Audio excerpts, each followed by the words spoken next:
এই বাড়িটা একটু পুরনো, সাবধানে থাকবে। নতুন বাড়িতে ওঠার পর ভেতরে কি আছে? মেয়েটা আলমারির ভেতর একটা ইস, পুরনো পুতুলটা খুঁজে পেল। ভাঙা। পুতুলটার হাত ভাঙা, চোখও একটা নেই। ওটা ছুবে না, আগের লোকেরা রেখে গেছে। কিন্তু রাতে ঘড়ির টিকটিক শব্দ।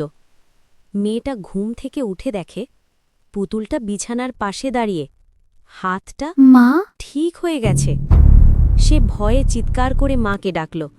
মা এসে দেখে কিছুই তো নেই, দুঃস্বপ্ন দেখেছ? আজ আমি ঘুমাবো না। মেয়েটা ইচ্ছে করে জেগে রইল।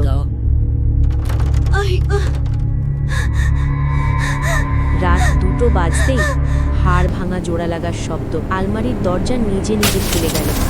পুতুলটা ধীরে ধীরে নড়ছে, ভাঙা হাতটা নিজে নিজে ভালোবাসি। জোড়া লাগছে। আর তারপর পুতুলটা মাথা ঘুরিয়ে সরাসরি মেয়েটার দিকে তাকালো, ফিসফিস করে তুমি বলল, এখন আমার নতুন বন্ধু।